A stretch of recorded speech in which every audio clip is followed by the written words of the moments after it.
¿Por qué todos los cristianos no observamos el domingo, día en que resucitó nuestro Señor Jesucristo? Ya que hay muchas referencias en el Nuevo Testamento en las que los cristianos se reunían en ese día.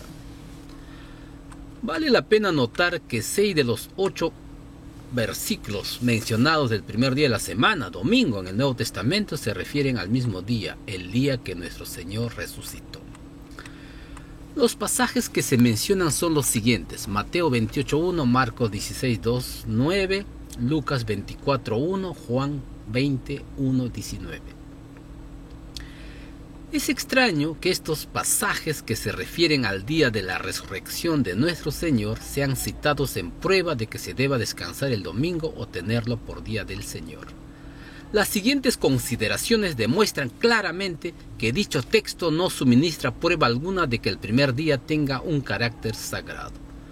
Primera consideración: ni en estos pasajes ni en el contexto de cualquiera de ellos se declara, como no se declara tampoco en ninguna otra parte de la Biblia, que el domingo sea día de reposo o día del Señor, ni día sagrado, ni que hubiese de reemplazar al séptimo día sábado de Jehová.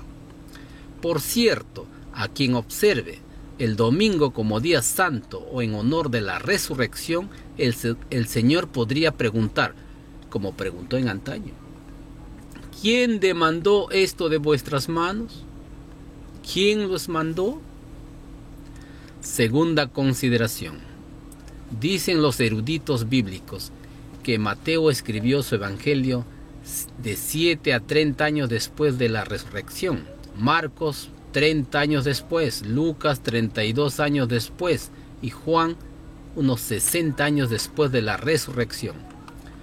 Pero ninguno de estos escritores designa el domingo con otra expresión que primer día de la semana, mientras el día anterior es uniformemente llamado por el nombre sagrado de sábado. Por cierto que los escritores inspirados no conocieron cambio alguno de día de reposo. Tercera consideración: que ese día no se celebraba en honor de Cristo resucitado es evidente por el hecho de que los discípulos no creían que hubiese resucitado ni aun después que se lo dijera María, Marcos 16:11. Tampoco creían los discípulos la historia de los dos que habían visto a Jesús en Emaús, versículos 12-13. Y cuando nuestro Señor apareció a los 11, ellos espantados y asombrados pensaban que veían espíritus, Lucas 24:37. Y nuestro Señor les censuró su incredulidad y dureza de corazón, que no hubiesen creído a los que le habían visto resucitado, Marcos 16:14. La verdad es que los discípulos no se habían reunido para celebrar la resurrección de aquel en cuya resurrección no creían. Cuarta consideración: es de notar que ese día no era considerado por los discípulos como día santo. 2 de ellos viajaron a Emaús, aldea que estaba a unos 12 kilómetros de Jerusalén, y emplearon en ello una porción considerable del día volviendo a Jerusalén. Al final de ese día encontraron a los discípulos reunidos no con el propósito de celebrar una reunión religiosa, sino en una morada común de Jerusalén, con las puertas cerradas por miedo de los judíos. Compárese con Juan 20:19, con Hechos 1:13. Quinta consideración: Jesús no empleó un día consecutivo de una semana en resucitar a los muertos, ni empleó todo un día como si lo había hecho al descansar de la creación. Entonces, ¿por qué se había de poner aparte todo un día de la semana para recordar su resurrección?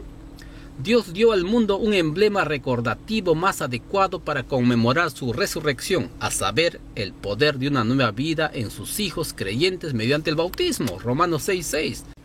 Ni la vida ni la enseñanza de Cristo o de los apóstoles proporciona base para creer que el domingo tenga carácter sagrado. En otros 2 pasajes del Nuevo Testamento se menciona el primer día de la semana, a saber, Hechos 20:7 y 1 Corintios 16:2. En primero, Hechos 20:7 se refiere a la única reunión religiosa que se mencione celebrada en ese día, evidentemente porque se realizó entonces un milagro notable.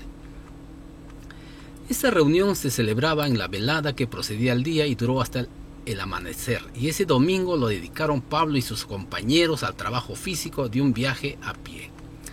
El segundo texto, 1 Corintios 16:2, se refiere a un acto que debía realizarse en casa. Ordena que cada uno de vosotros aparte en su casa algo, no en una colecta pública ni en una caja de contribución general, sino que lo ponga aparte y guarde en casa, para que el que estudia la Biblia. Es inevitable la conclusión de que el carácter sagrado que se atribuye al domingo se basa completamente en la tradición y no en la palabra de Dios. Por los argumentos dados, por ello los cristianos no guardamos el domingo, sino el sábado, séptimo día del Señor. Amén.